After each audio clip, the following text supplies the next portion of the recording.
Ready. Hello বন্ধুরা, আসসালামু আলাইকুম রহমতুল্লাহি ওয়া বারাকাতুহু। আমরা এই মুহূর্তে আসি আমাদের নারায়ণগঞ্জের যে ঐতিহাসিক রাজবাড়ি বলা হয়, সেই রাজবাড়ি মুরাপাড়া কলেজে আমরা এই মুহূর্তে অবস্থিত। এবং আপনাদেরকে এই রাজবাড়ি সম্পর্কে এবং রাজবাড়ি আমরা এই মুহূর্তে দেখাবো আপনাদের। এবং আমি এই মুহূর্তে দেখাচ্ছি যে রাজবাড়ি মুরাপাড়া কলেজ, এটা হচ্ছে রাজবাড়ি মুরাপাড়া কলেজ। এদিকে আছে পুষ্কৃতি এবং সেই পুষ্কৃতিতে লেখা আছে যে যদি কেউ মাছ ধরে 5,000 টাকা জরিমানা।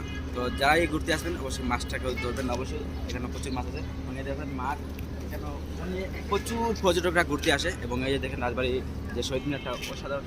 আমরা যারা দেশকে ভালোবাসি এবং আমরা দেশের মানুষকে ভালোবাসি এবং সদ্য যারা দেশকে স্বাধীন করেছেন আমরা সবাইকে শ্রদ্ধা স্মরণ করি এবং এই শহীদ মিনারকে সম্মান করি। আমরা এই মুহূর্তে আমরা রাজবাড়ি দিকে যাবো। রাজবাড়িটা কত সালের বাড়িটা,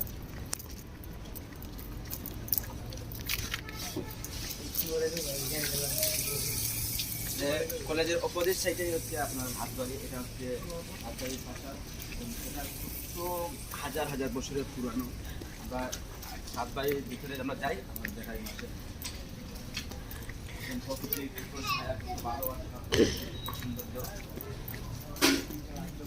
রাজবাড়ি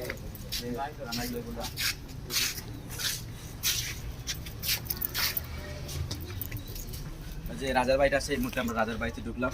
আমরা আসেন আপনাদের দেখাই অবশ্যই। রেডি দেখাও। এই দেখেন রাজার বাড়ি, এই দেখেন ইটগুলো আছে না, ইটগুলো যে ধুলার মতো হয়ে গেছে, কিন্তু অনেক পুরানো, কয়েকশো বছর আগের রাজার বাড়িটা। এটা হচ্ছে নারায়ণগঞ্জ মুরাপাড়া। আমরা ইয়েটা দেখাই রাজার বাড়ির দৃশ্যটা দেখাই আপনাদের মাঝে একটু। এ দেখেন কত হাজার বছরের যে পুরানো এই রাজার বাড়িটা। আসলে আপনারা যদি কেউ না আসেন এখানে অবশ্যই আসবেন, আসে ঘুরে দেখবেন। ওই যে দেখেন রাজার বাড়ি প্রাসাদ, ওই যে দেখতেছেন, আপনাদেরকে দেখাচ্ছি অনেক পুরানো। এখানে কিন্তু কোনো মানুষ এখন বসবাস করে না, এখানে একটু ভয়ের আতঙ্ক আসে। এই যে দেখতেছেন মা, এখানে সাপ থাকতে পারে, আমি এদিকে যাচ্ছি না। এই যে রাজার বাড়ি, ওখানে কিন্তু রাজা ছিল, রাজা বসবাস করছিল, বুঝছেন। এটা হচ্ছে রাজার বাড়ি। এখানেও প্রতিদিন হাজার হাজার মানুষ পর্যটকরা এখানে ঘুরতে আসে। এবং এই দেখেন রাজার বাড়ির পিছনটা কত নিরিবিলি, কত শান্তিময় জায়গা। দেখেন এখানে আসে নারিকেল গাছ। এবং দেখেন এই প্রাসাদটা